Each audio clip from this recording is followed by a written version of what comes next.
Genesis hadir di Indonesia dengan produk dan servis terbaiknya. Turut serta mensukseskan bisnis partner menjadi tujuan kami. Mari bersinergi dengan kami dengan melakukan like, subscribe di channel ini, and let's engage for your success. Halo Dokter Dana, spesialis kulit dan kelamin Vince DV saya persembahkan, hadirin sekalian. Apa kabar Dok? Alhamdulillah Dokter Diki. Terima kasih saya sudah diundang. Alhamdulillah Dok. Ya, Assalamualaikum warahmatullahi wabarakatuh. Selamat malam untuk semua teman sejawat yang menonton. Assalamualaikum warahmatullahi wabarakatuh. Nah jadi buat teman-teman yang pada belum kenal Dr. Muhammad Akbar Wedyadana, spesialis kulit dan kelamin ini, nanti biar lebih akrab kita sapa aja Dokter Dana. Ini adalah dokter yang berpraktek di SCC Jakarta, Senopati Skin Center. SSC. Ya, Senopati Skin Center. Susah lah Dok, kalau SSC saya tuh ingetnya jadi ini squamous cell carcinoma kalau zaman kita dulu pelajaran. Waduh. Pasti semua tahu lah. Jangan sampai ketemu ya. Satu klinik estetik yang hits banget. Dan Dokter Dana ini adalah lulusan dari Universitas Indonesia untuk S1-nya, dan spesialisnya juga lulusannya dari UI ya. Dan kebetulan banyak banget sih organisasi yang sudah diikuti oleh Dokter Dana ya, dari International Fellow of American Academy of Dermatology AAD tahun 2014 sampai sekarang ya Dok ya? Siap Dok. Terus habis itu, ini keren nih, Ketua Bidang 1 Organisasi Perdoski Cabang Jakarta dari tahun 2017 sampai 2020. Terus juga banyak nih, yang paling penting adalah ini dia, yang makanya kenapa Dokter Dana kita undang di sini, karena beliau adalah Seksi Ilmiah Kelompok Studi Dermatologi Laser. Jadi memang udah nggak salah lah kita panggil Dokter Dana ke sini untuk ngobrolin masalah Pico Laser. Oke, kita mulai aja Dokter Dana, boleh ya? Siap, Dokter Diki, monggo Dok. Oke.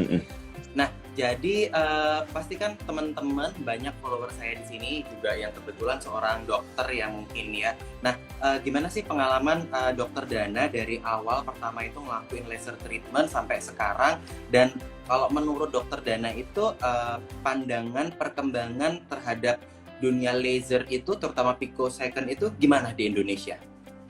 Ya Dok, terima kasih Dokter Diki.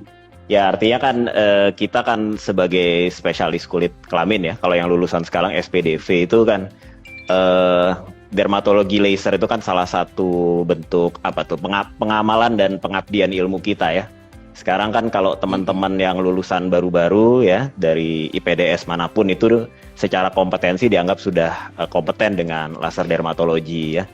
Jadi memang dari pendidikan kita sudah dapat ya, dan memang ketika saya lulus saya banyak memperdalam lagi dengan aktif ya sebagai tadi sudah disebutkan Dr. Diki, pengurus kelompok studi laser dermatologi laser Indonesia, dan saya juga aktif mengikuti workshop dan seminar ya di American Society of Laser and Surgery Medicine hingga saya jadi fellow ya, dan saya juga pernah training waktu itu di Nashville di Amerika Serikat tahun 2014 ya. Nah, kalau kita menyinggung laser pico ini Dok, laser pico ini kan sebenarnya ada di market itu dari 2012 ya sepengetahuan saya. Tapi saya sendiri baru mengikuti kuliahnya pertama kali itu dulu di EADV di Turki, Istanbul ya, tahun 2013 ya. Nah, waktu itu kok indikasinya cuma buat tato gitu ya. Iya, setahu itu kan waktu itu betul, buat tato. Nah, harganya selangit gitu. Nah, jadi yang selangit mau buat tato. Iya, seperti kita ketahui berapa banyak pasien tato yang kita treatment ya, mungkin nggak sebanyak dengan indikasi-indikasi lain gitu. Nah, harganya mahal sekali. Nah, sehingga ya pada saat itu ya kami menahan diri gitu. Kita tunggulah sampai 2018 Dok, akhirnya institusi kami baru memutuskan untuk mengambil laser pico ini ya. Nah, kalau kita melihat perkembangannya ini kan sebenarnya di dunia, dan juga saya rasa sebagian besar brand laser pico ini udah banyak yang masuk ke Indonesia begitu. Nah, ini kan makin banyak brandnya. Nah, harapan saya sih, dan makin banyak juga sih teman sejawat yang membeli atau memutuskan untuk memiliki ya. Ya harapan saya sih ke depannya laser pico ini harganya memang bisa lebih Turun terjangkau ya, betul. Jadi makin banyak ya Ya teman loh. sejawat yang bisa mengakses, memiliki, dan yang paling penting menurut saya adalah bisa membantu atau menolong pasien-pasien kita gitu yang memerlukan, Dok. Seperti itu. Harganya kayak Mercy S kelas ya judulnya ya. Masih kembali lagi duitnya.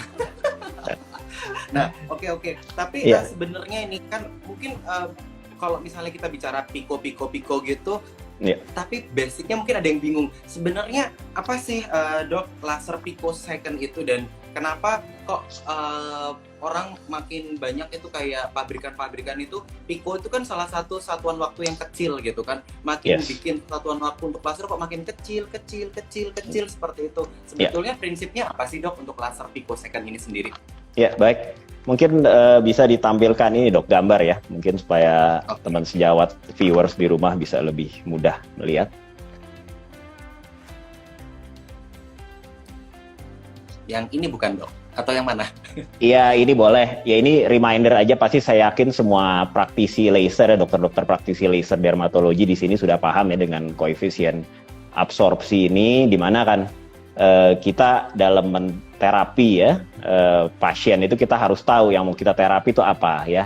Jadi itu yang disebut dengan chromophore target ya. Jadi biasanya ada melanin, ada hemoglobin dan air. Nah, ini biasanya disesuaikan dengan panjang gelombang laser tertentu dan jenis lasernya. Berikutnya boleh, Dr. Diki. Oke. Yang ini? Nah ini kalau kita Oke. bicara soal laser pico ya. Nah ini kebetulan laser pico itu ada banyak, dan yang ditampilkan di sini karena ini secara regenesisnya adalah laser merek picosecond laser yang Picoway ya. Jadi jadi kita harus tahu bahwa sebenarnya laser pico ini adalah laser untuk pigmen ya. Jadi indikasi utamanya adalah untuk pigmentasi, di mana teman-teman sejawat pasti di di dulu itu menggunakan laser biasanya Q-switch ya. Ya, paling banyak pasti teman-teman sejawat punya Q-switch Saya NDX. juga masih pakai itu Dok. Siap. Belum ganti, saya belum PS, masih QS. Nah, mungkin nanti setelah malam ini bisa berpikir untuk upgrade, Dok. Nah, Oke. ya. Nah, jadi gini, kalau menurut saya, kalau teman sejawat yang sekarang ya lagi ingin beli ya, belum punya laser untuk pigmen ataupun ingin upgrade, tapi intinya saya pengen punya laser pigmen. Nah, bolehlah berpikir soal laser pico ini gitu. Lain cerita kalau misalnya teman sejawat sedang nyari laser vaskuler. Nah, tentu jawabannya bukan si laser pico ini ya. Jadi ini sekilas bahwa laser pico ini adalah basicnya NDX ya, ada panjang gelombang 532, 1064, juga ada panjang gelombang 785 dan 730. Nah 730 ini baru Dok, kebetulan di alat yang saya miliki belum ada ya. Nah terus juga ada bonusnya ya, selain untuk indikasi pigmentasi ya dengan handpiece pigment yang namanya handpiece zoom, ada juga handpiece resolve ya, resolve 532 dan 1064. Ini adalah handpiece fractional yang indikasinya untuk resurfacing ya. Nah, nanti akan kita bahas lagi ya. Mungkin boleh selanjutnya Dok, gambar selanjutnya. Oke. Nah, Yang ini ya? ya ini betul Dok. Nah ini sebenarnya kalau kita bicara laser pico apa ya, sebenarnya di sini ya, tadi di Dokter Diki tadi sudah menyinggung picosecond itu artinya kita bicara masalah pulse duration ya. Nah di mana kan pulse duration ya? itu betul Dok. Jadi pulse duration itu kan sebenarnya disesuaikan dengan target yang mau kita treat ya, dalam hal ini pigmen ya, pigmen melanin ya. Nah pigmen melanin ini kan kalau dulunya kita mengterapi pasien dengan laser nanosecond itu kan kita kita sesuaikan sebenarnya secara teori dengan TRT ya Dok, thermal relaxation time-nya ya, melanin betul, ya. Betul. Nah itu mungkin nanti detailnya di sesi lain, bisa panjang tuh Dok. Panjang itu satu nggak cukup loh itu. Betul. Nah kalau itu namanya laser nanosecond ya, kalau laser Q-switch NDX untuk pigmen ya, itu kan 10 pangkat minus 9 ya. Nah dipikirkan oleh para ahli ini yang mencetuskan untuk bikin laser pico itu adalah kita perlu pulse duration yang lebih pendek lagi nih dari 10 pangkat 9 atau dari nanosecond ini kita perlu 10 pangkat minus 12 second. Nah, itu akhirnya diciptakanlah laser pico ini ya. Nah, sedangkan kan kalau tapi kita sebetulnya Ya. mungkin saya menyela sedikit Dokter Dana. Ya, baik. Pertanyaan terbesarnya itu kan terkadang begini, apa sih keunggulan kalau misalnya laser itu memiliki pulse duration makin short gitu loh. Jadi kan Betul. bahkan kalau misalnya kita berbicara sebetulnya laser itu pico itu sudah agak lama ya, karena kan kalau buat dunia industri itu sudah di atas pico lagi gitu kan. Saya sampai dengar ada yang femto laser Betul, atau apa betul. segala macam. Tapi Betul. itu dipakainya di dunia industri. Betul, Sebetulnya apa sih keuntungan makin short duration-nya itu? Ya, artinya kalau kita berbicara target chromophore-nya adalah melanin ya, dalam hal ini bicara laser pigment, ya memang sesuai dengan thermal relaxation time-nya si melanin itu memang kita lebih efektif ya kalau pulse duration-nya itu makin dipendek-pendekin ya. Itu yang pertama. Terus yang kedua nanti di slide berikutnya mungkin akan terbahas, Dok, bahwa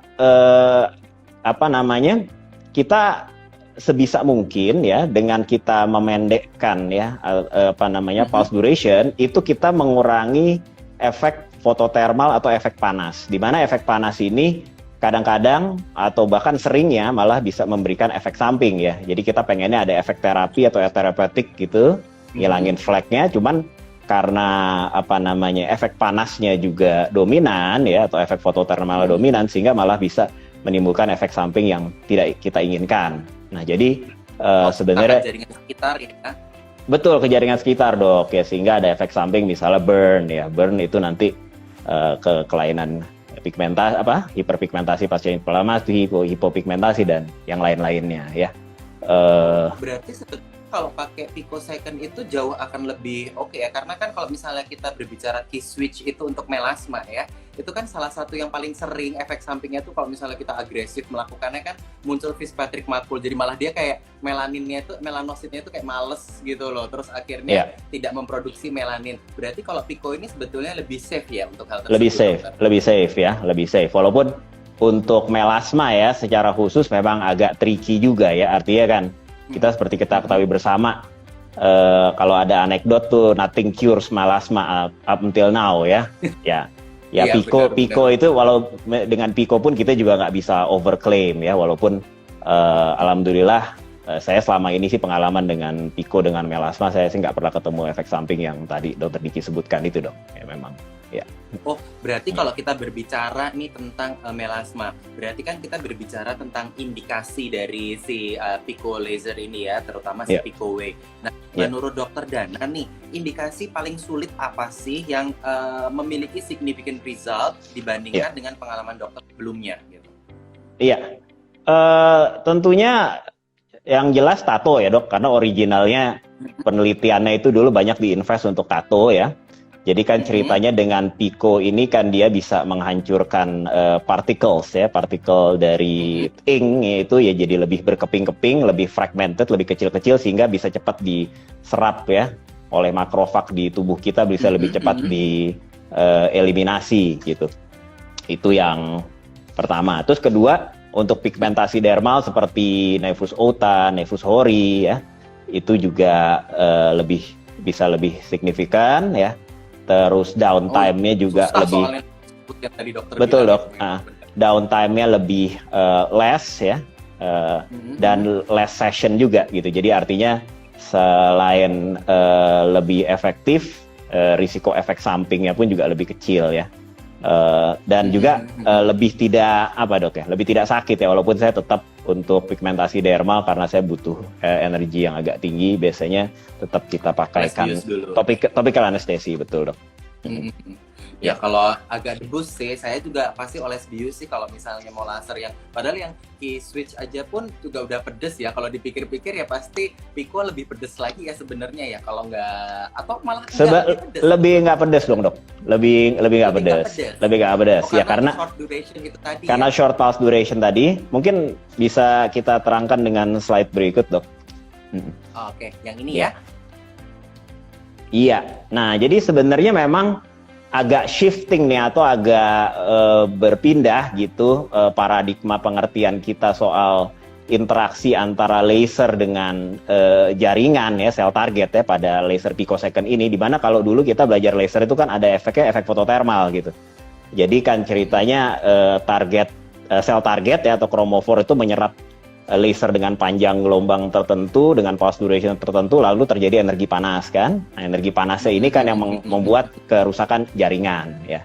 Nah, itu dulu kita udah tahu cerita istilahnya thermal relaxation time itu. Nah, tapi kalau Pico, teknologi Pico itu lebih dominan efek fotoakustik. Jadi heatnya itu sangat minimal. Nah, efek fotoakustik ini ya, efek getar ini yang diharapkan bisa membuat sel target itu jadi lebih fragmented tadi dok, lebih berkeping-keping, lebih kecil-kecil sehingga lebih mudah dieliminasi oleh tubuh. Dan karena thermalnya minimal, nah sehingga risiko efek sampingnya pun juga lebih minimal seperti itu dok. Jadi kalau misalnya saya rangkum secara singkat gitu kan ya, jadi prinsipnya itu kalau si Pico ini dia itu lebih menggunakan maksudnya getarannya untuk menghancurkan target yang ingin dihancurkan seperti itu dibandingkan dari panasnya, dokter. Betul dok. Jadi sekarang paradigmanya namanya stress relaxation time ya. Kalau dulu kan thermal relaxation time. Nah itu akibat betul. Nah itu akibat itu tadi pulse duration yang dipendek-pendekkan itu. Termasuk tadi pertanyaan dokter Diki, Pico ya lebih tidak sakit dok ya, daripada kalau tadi kan nanosecond laser Q-switch kan pedes ya. Nah itu kan karena heatnya sebenarnya. Karena panasnya ya. Betul. Nah ini Pico sih lebih nyaman sebenarnya. Lebih nyaman lah kayak gitu. Betul, ya. Betul tadi, dok. Lebih nyaman, ada harganya juga kan ya dok ya. Siap. Ya kan bener. Oke. Nah sekarang kalau misalnya kita sudah berbicara tentang indikasi yang susah-susah tadi itu yang memiliki significant result kalau kita pakai Pico laser. Nah kita tahu tadi kan dokter Dana juga sudah singgung di awal ya, itu jadi Pico laser itu brandnya itu banyak banget di dunia. Nah tapi menurut dokter Dana nih, soalnya kadang pasien ada loh kesel banget kan, misalnya bilang nih di klinik A itu juga pakai laser Pico loh, tapi kok harganya misalnya nih kita ambil aja misalnya kok cuma 1 juta, tapi kok di klinik dokter Dana pakai laser Pico juga sekali treatment kok misalnya kok 3 juta atau 5 juta. Nah sebetulnya apa sih dok yang membuat perbedaan brand ini dan kenapa kita memilih brand tertentu gitu loh? Iya baik dok, mungkin boleh slide dok. Oke. Slide dulu. Ya ini tadi tambahan aja dok antara perbandingan fototermal dan fotoakustik. Ini kan perumpamaan ya. Jadi kalau fototermal tuh tadi ada cangkir kaca diisi air panas gitu ya, lama-lama dia melepuh, dia pecah ya. Nah kalau fotoakustik langsung di smash gitu ya, atau langsung di smash dengan martil tuh ya. Selanjutnya, nah ini dok. Ya jadi kan yang ini betul dok. Ya. Jadi kan sebenarnya kan originally ya ini brand Pico itu yang FDA approved dari awal itu kan ada 3 brand ya, termasuk Pico Way ya. Jadi kalau buat saya itu sih yang FDA approved itu menjadi salah satu faktor pertimbangan dalam hal memilih alat ya, dalam hal ini memilih alat Pico. Nomor 2 adalah company-nya itu sendiri ya. Jadi dalam hal ini kan Candela ya. Itu udah company yang memang sudah punya nama dan kredibel. Saya juga di tempat saya bekerja saya juga punya Pulse Dye Laser 595 V-beam ya. Jadi selama ini jadi kita kayak apa tuh namanya ya, udah dengan settingan atau bentuk-bentuk alatnya itu mirip-mirip, kita jadi udah terbiasa juga tuh dok. Nah nomor 3 ini kaitan dengan slide yang saya tampilkan ini adalah teknologinya dok ya. Jadi kan kalau perusahaan yang memang sudah memiliki nama, salah satunya Candela ini Bonafit, saya rasa mereka itu membeber ini ya, perusahaan US ya. Iya, ini kan dia memberikan salah satu memperlihatkan salah satu advantage dia begitu ya, dibandingkan dengan Pico kompetitor gitu. Dan saya rasa kan ini harusnya perusahaan dengan kredibilitas yang baik, ini juga kredibel, artinya kan dia tidak mengarang-arang ini. Jadi bahwa pada saat kami memutuskan untuk membeli Pico Way, pada saat itu memang yang pulse duration-nya terpendek pada saat itu ya dok, dibandingkan dengan kompetitor ya. Jadi pulse duration-nya itu yang paling pendek dibandingkan kompetitor-kompetitor yang lain gitu. Mungkin sekarang udah ada yang mengklaim atau udah ada yang lebih short lagi gitu dibandingkan Picoway ya. Nah, tapi intinya begini, kalau ini kita lihat ini rumus dok. Sebenarnya saya nggak suka fisika dok. Dari SMA kedokteran saya nggak suka. Cuma ya Iyalah, mau nggak mau jatuh aja nggak usah dipikirin. mau nggak mau belajar laser harus belajar juga nih. Jadi kan artinya itu kalau kita lihat ini power ya yang dengan satuan watt ya dihasilkan melalui energi ya dengan satuan joule dibagi pulse duration ya dengan satuan second. Nah teorinya adalah kita ingin menghasilkan power yang tinggi seperti itu atau disebut high peak power untuk dapat menghancurkan sel target. Dalam hal ini adalah sel targetnya adalah pigment.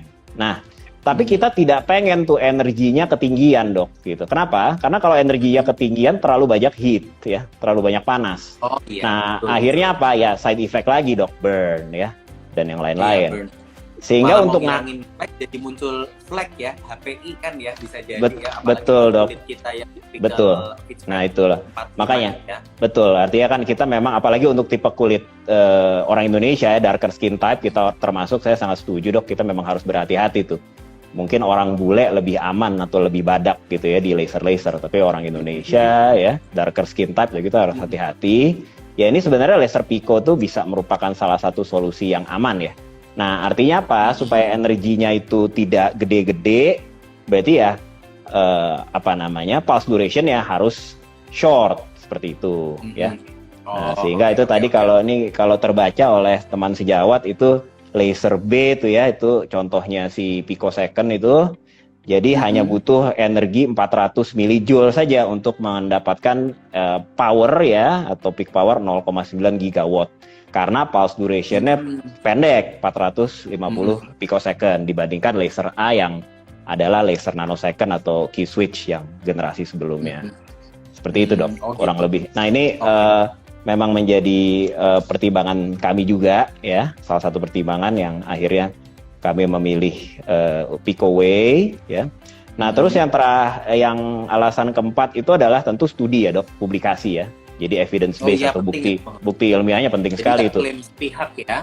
Betul. Jadi kan dari 2013 kita nunggu sampai 2018 papernya udah berjejer, udah berderet ya kita baca. Nah, udah makin banyak bukti, udah makin banyak evidence, dan udah makin banyak indikasi dok, bukan tato doang gitu. Nah, jadi udah buat macam-macam ya. Betul, ya. Dan itu terpublikasi dengan study ya, yang baik.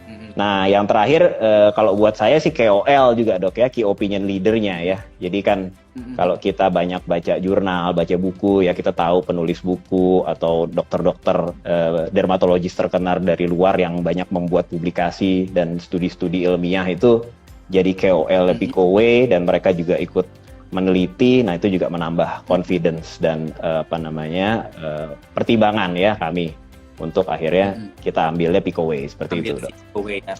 Nah ngomong-ngomong si KOL ini saya setuju banget sih, karena kan sometimes kan apalagi kayak mungkin kita punya banyak ya rekan-rekan sejawat lainnya yang terlalu sibuk ngurusin klinik ramenya, sehari pasien sampai ribuan kan, sampai tidak sempat untuk belajar sendiri. Itu kan memang kita butuh seorang KOL ya, jadi key opinion leader.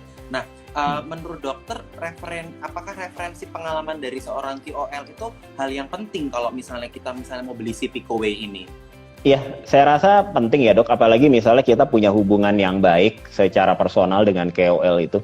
Saya ambil contoh, saya waktu itu pertama kali mendengar kuliah ya soal laser Picoway ya, maksudnya yang laser picosecond yang spesifik Picoway itu kan dari dokter, saya sebut aja dokter Wichai Hongcharu ya di Thailand.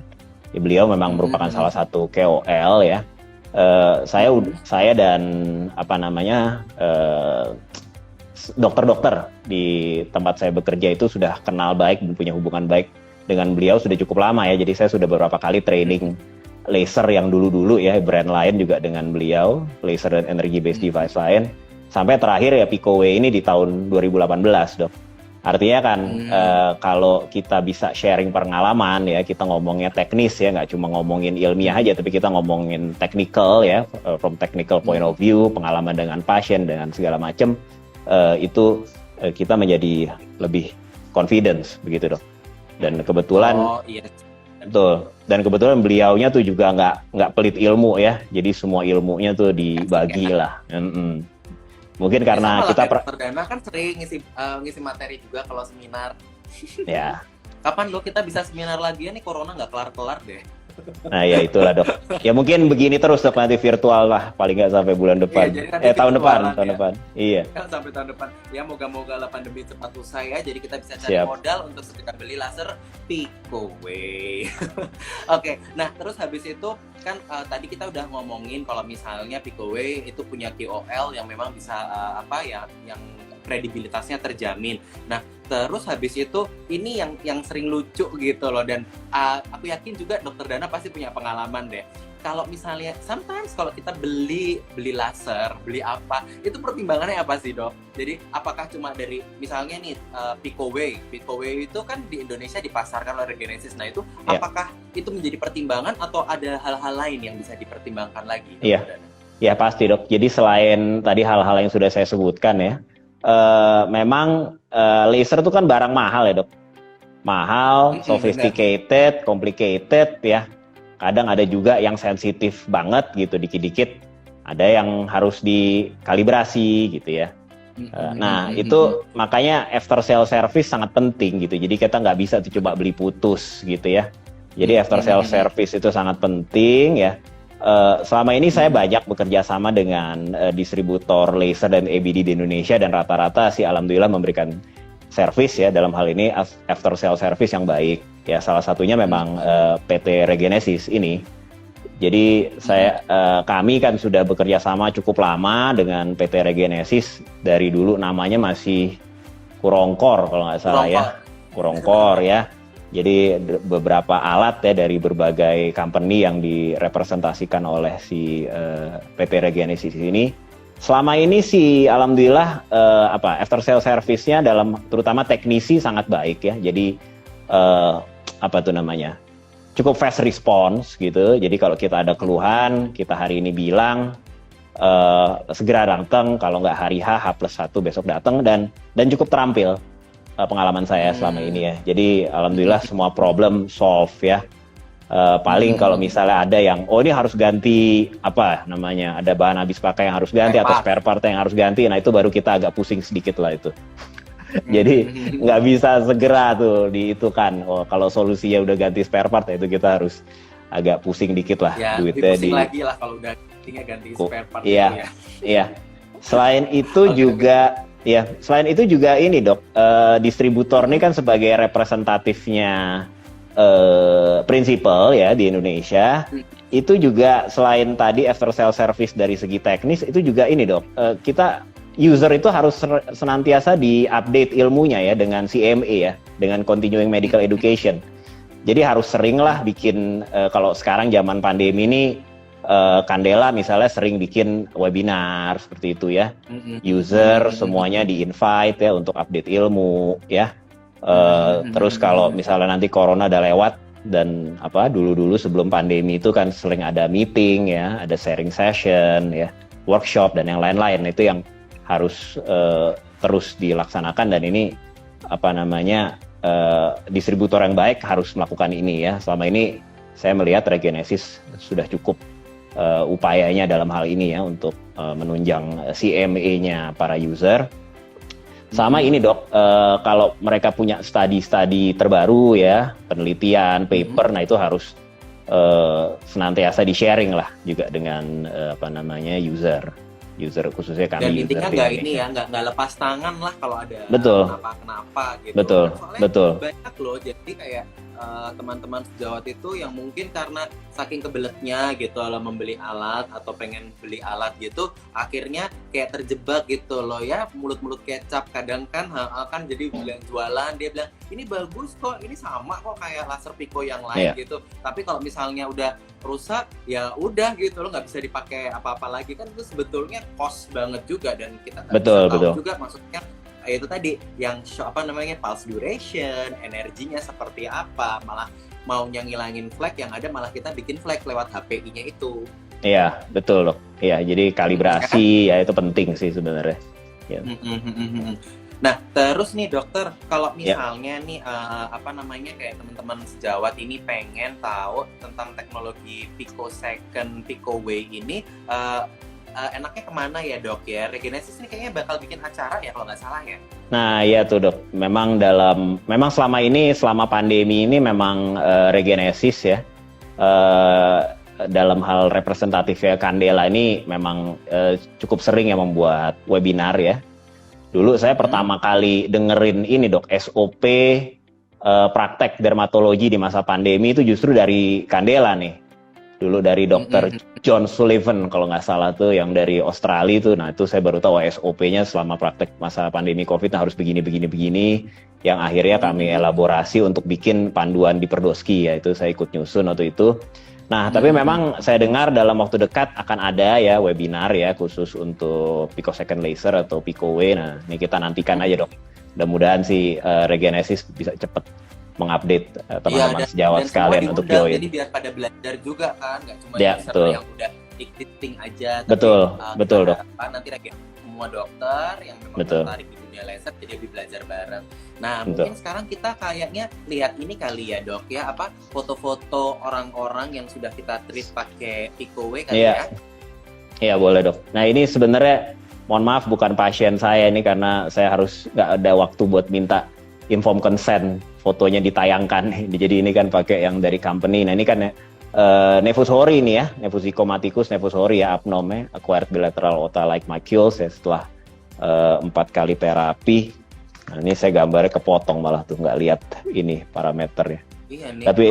Tapi it's okay dok. Tapi intinya sih begini, kalau artinya memang selain less downtime ya dok ya, jadi lebih tidak sakit, lebih less downtime, lebih sessionnya lebih dikit dan juga sebenarnya kita bisa stretch pengulangan sesi lasernya dok, nggak usah cepet-cepet diulang gitu. Jadi iya. betul. Karena biasanya kalau pakai yang masih kisus yang nanosecond itu kan kita kayaknya terutama buat orang Indonesia kan kita nggak boleh lebih cepat dari 4 sampai 6 minggu kan ya, kita harus agak stretch duration-nya gitu ya. Betul dok, ya. Terus yang berikutnya, nah ini tato. Nah ini memang memang indikasi utama ini ya. Nah, buat warna hijau ya dokter ya yang susah itu ya biasanya. Iya, ada 785 dok dengan panjang global 785. Nah ini baru keluar publikasi yang dengan 730. Nah tapi yang 730 nm tuh saya belum bisa cerita karena kami belum punya tuh. Jadi nanti kita lihat lah. Ya ini memang dulu indikasi originalnya laser pico ya, brand apapun ya memang untuk tattoo removal ini, karena tattoo removal ini kan memang menjadi susah momok ya. Dulu tuh dipakein R20 ya tiap 20 menit ditembak lagi, terus pakai perfluorodokalin seperti itu ya.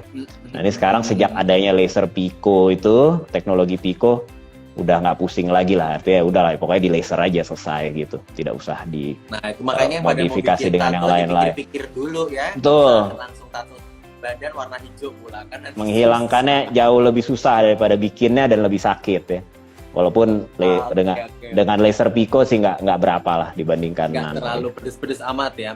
Iya. Apalagi yang tato alis. Oh, nah ini dia scar acne. Jadi scar acne itu bisa juga tuh dok pakai laser picoway ini. Ya betul dok. Memang gini, trennya saya lihat itu semua laser pico saya rasa ya, semua brand bukan hanya picoway saja. Itu mereka selain handpiece untuk pigment ya, mereka juga membuat handpiece fractional ya, kalau di picoway ini ada fractional 532 dan 1064 itu berbeda kedalaman. Yang intinya itu sih sebenarnya untuk resurfacing ya. Secara teori itu menghasilkan LIOB ya, LIC yaitu kavitasi lah yang ujung-ujungnya collagen remodeling, mungkin nanti dibahas tuh kalau ada webinarnya tuh akan dibahas dengan detail. Ya intinya untuk collagen remodeling sehingga indikasi resurfacing dok. Jadi misalnya untuk acne scar gini. Nah ini memang bisa menjadi salah satu alternatif terapi untuk acne scar ya. Kalau misalnya kita bandingkan dengan laser dan EBD lain ya, di mana lebih hasilnya cukup baik dan yang penting downtime-nya lebih less seperti itu dok, dibandingkan misalnya fractional CO2 atau fractional erbium seperti itu. Nah, jadi memang Jadi nggak pakai jeleknya, nggak kelamaan lah ya kalau misalnya kita pakai yang pico laser compare to yang fractional CO2 atau erbium ya dok ya. ya, pengalaman saya sih karena memang pasien saya di sini kan selalu saya lakukan skin conditioning atau priming ya. Jadi kan memang pasien itu dalam sesi perawatan atau skincare ya sebelum dilakukan laser ya. Jadi sebelum di laser dia melakukan regimen terapi topikalnya dia pakai, habis ada laser terus downtime 1-2 hari, luka laser sembuh dia pakai lagi tuh regimen. Jadi sebenarnya selalu demikian seperti itu. Nah, tapi kalau misalnya kita berbicara tentang pico laser untuk acne scar itu, apakah dia kalau misalnya kita berbicara yang fractional CO2 atau erbium kan dia menciptakan perlukaan ya kan, jadi kan kan kita selalu bilang ke pasien itu kamu nggak boleh panas-panasan banget, literally kayak harus menghindari sinar matahari, muka tuh jangan sampai kotor dulu karena takut infeksi karena kan ada luka terbuka ya kan, kalau misalnya kita berbicara hal itu. Nah kalau yang pico laser apakah seperti itu juga dokter? Ya, biasanya ada semacam PTQ atau scab, dok. Cuma memang karena dia tidak seagresif dari fractional CO2 itu, sehingga ya memang treatmentnya post care-nya mungkin kan nggak seketat CO2 ya. Jadi misalnya atau erbium ya. Jadi kan kalau CO2 biasanya kan ya itu tadi yang seperti dokter Diki bilang ya harus ditutup, ya tidak boleh kena air gitu. Terus ada kasih topikal antibiotik atau topikal topikal yang lain. Ribet lah intinya gitu ya. Ya, nah jadi memang ya ini salah satu alternatif untuk pasien ya yang ingin mendapatkan hasil yang baik gitu ya untuk acne scar-nya ya, tapi downtime-nya sebentar ya. Downtime-nya nggak lama seperti itu. Dan inilah tolerable ya saya bilang.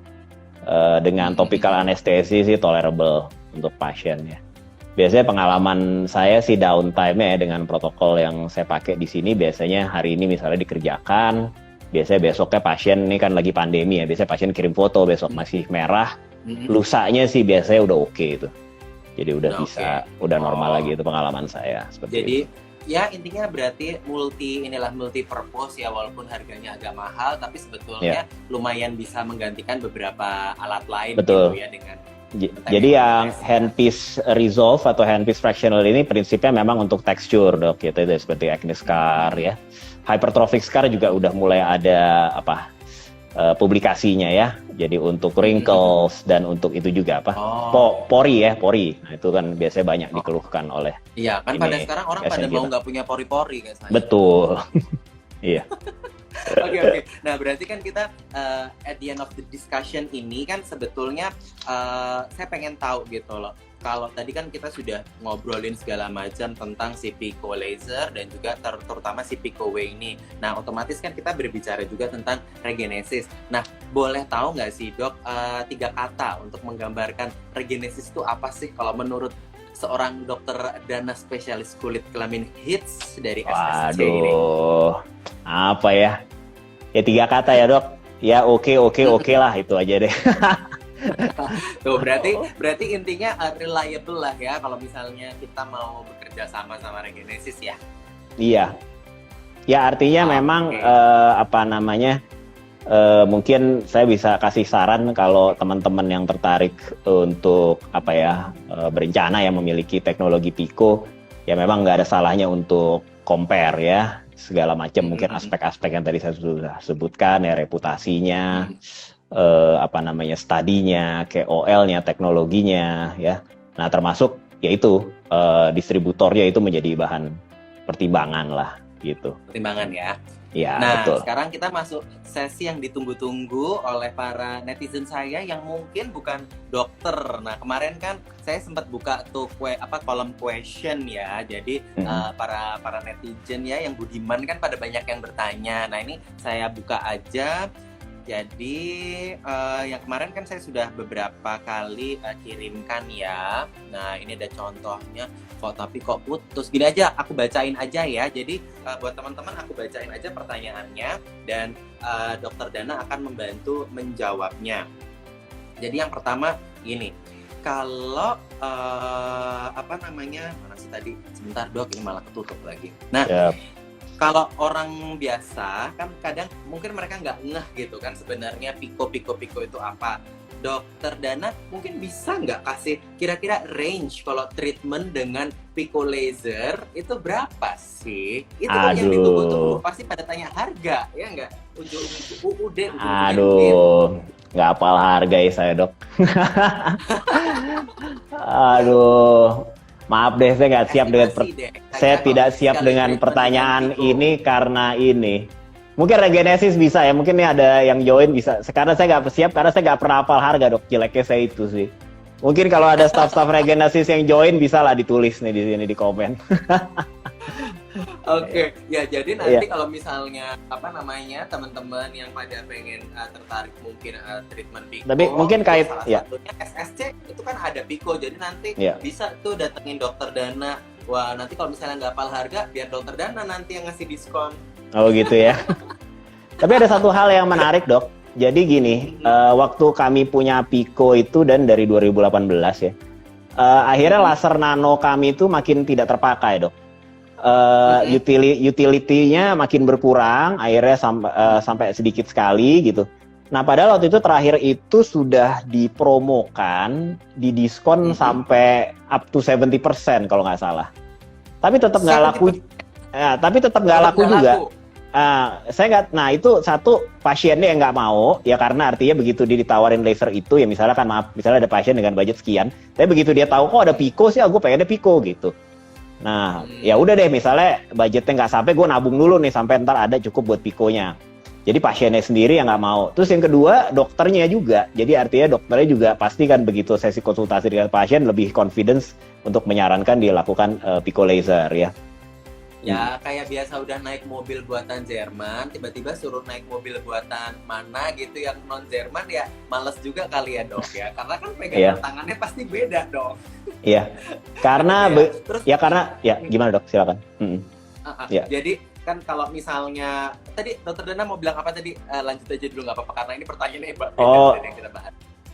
Oke, ya karena begini dok, para ahli berpendapat bahwa memang future-nya ya untuk pigment itu, nanti di dunia itu katanya adanya laser itu ya kalau kita bicara dari segi pulse duration, adanya yang pulse duration short sekali untuk indikasi pigment, sama yang indikasi dan yang long untuk yang indikasi vaskuler dan yang lainnya.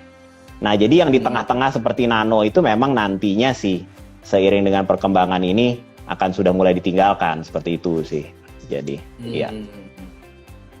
Nah, terus habis itu kemarin ada yang tanya juga nih, kan tahu sendirilah ya namanya orang Indonesia itu semua pengen berlomba-lomba jadi putih. Kadang saya sering kesel gitu loh dengan hal ini karena kan sebetulnya warna kulit apapun itu indah gitu kan, mau dia gelap sampai yang terang itu kan sebetulnya nggak ada masalah. Nah, tetapi kan kadang pertanyaan pasien yang sudah mungkin mengeluarkan dana agak lebih untuk Pico laser, terkadang mereka nggak ada masalah dengan pigmentasi, mereka tidak ada masalah dengan scar, tapi mereka pengen lebih putih. Nah, itu menurut dokter gimana?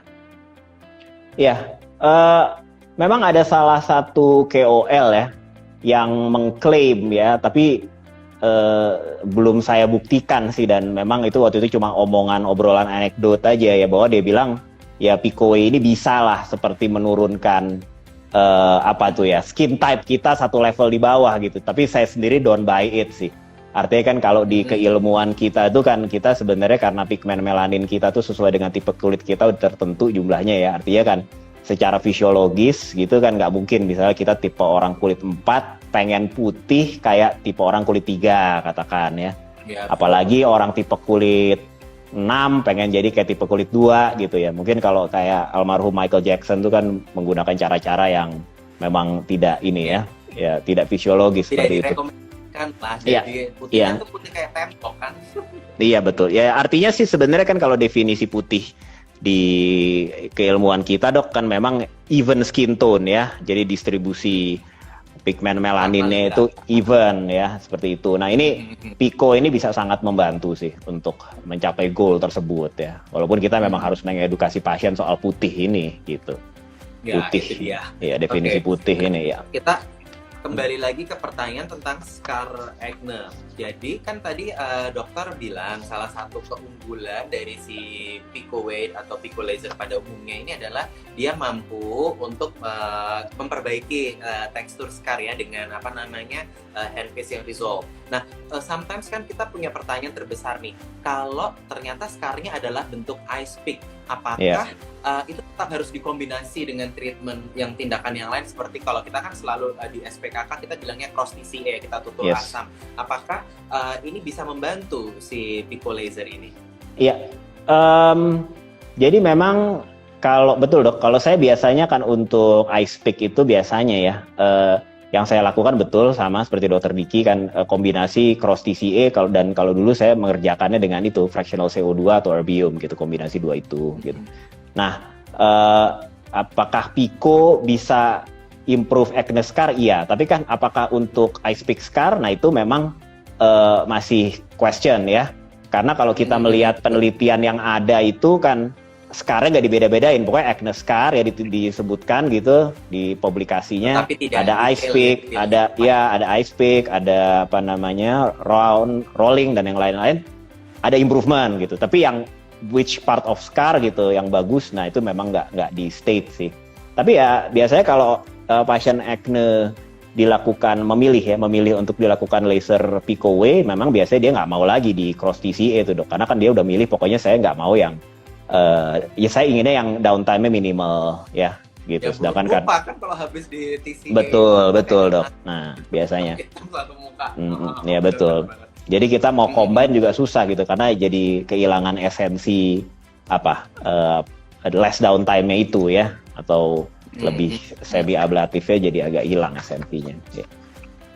Oke, nah terus ini juga ada pertanyaan nih, in case jadi dia ini punya tato warnanya hijau gitu loh, dan dia bilang kulitnya itu sebetulnya putih. Mungkin kalau saya lihat dari fotonya sih dia kayaknya ini ya keturunan, jadi mungkin Fitzpatrick-nya tuh 3 gitu loh. Nah kalau misalnya untuk tato yang berwarna hijau itu kira-kira berapa sesi ya dokter kalau misalnya kita mau pakai laser Pico Way ini? Wah susah dok, artinya itu kan banyak yang harus dari anamnesisnya ya, artinya tato itu sudah berapa lama ya, terus warna tatonya apa saja ya, termasuk kadang-kadang yang kadang kita bikin frustasi dokter itu adalah kan kita nggak tahu jenis tintanya sebenarnya gitu loh. Jadi iya. betul. Tusuk ada yang diarsir ya katanya ya, seperti itu ya. Iya, jadi jenis tintanya itu kan kadang juga mempengaruhi reaksi jaringan setelah kita lakukan shots laser gitu. Itu yang sulit dijawab sih. Cuma kalau kita baca report itu seperti yang contoh gambar itu kan tuh 5 kali ya. Itu multicolor tattoo tuh 5 kali. Nah, itu kan juga jaraknya itu juga nggak bisa terlalu dekat itu. Untuk apa? Jadi memang kalau satu hal ya, untuk tattoo removal itu pasien harus sabar, karena apa, dari sesi 1 ke sesi berikutnya itu nggak bisa dicepet-cepet. Malah ada yang bilang makin lama dari satu sesi ke berikutnya. Saya bilang I would say 2 bulan paling cepat ya, 8 weeks ya. 8 minggu ya. Iya, berarti kalau 5 kali aja bisa 40 minggu gitu. Nah artinya itu kadang-kadang pengalaman saya dengan pasien tato tuh kan suka nggak sabarannya di situ, seperti itu, karena dia nunggunya lagi. Apalagi pada daftar angkatan biasanya nah, ya itu. Daftar angkatan mereka kayak 1 bulan mereka harus ngilangin tatonya. That's why maksudnya buat teman-teman yang nonton live ini dan yang bukan dokter ya, jadi kalau dokter sih pasti paham kita butuh waktu untuk menghilangkan tato atau melasma apapun. Jadi kalau buat teman-teman yang non dokter harap diketahui bahwa laser apapun itu merupakan tindakan adjunktif, tindakan tambahan. Jadi nggak akan mengalahkan tindakan utamanya gitu loh. Jadi kalau misalnya kita bilang tato ya kita tetap butuh waktu, nggak bakal sekali tembak itu hilang gitu loh. Jadi untuk menurunkan ekspektasi dulu kalau saya bilang, karena kan banyak mereka ekspektasi sudah bayar mahal, pengennya sekali tembak hilang, padahal kan itu jelas nggak mungkin ya dok ya. Iya betul. Oke, ini kayaknya ada satu deh pertanyaan di question box. Oh, enggak ding, ternyata cuma ngucapin ulang tahun ke saya. Selamat ulang tahun, Dr. Diki. Terima kasih. Oh oke, kayaknya waktu kita sudah kurang lebih tinggal 2 menit lagi. Mungkin dari Dokter Dana ada take home message yang pengen disampaikan terkait dengan Pico-Way dan Pico Laser pada umumnya. Ya, terima kasih dok. Ya artinya kan Pico-Way ini kan salah satu apa tuh istilahnya ya, memang salah satu bentuk kemajuan teknologi ya di bidang kedokteran, dalam hal ini kan kedokteran laser dermatologi ya. Jadi kan memang pengaplikasiannya gitu, itu kan sebenarnya adalah salah satu bentuk update ilmu menurut saya.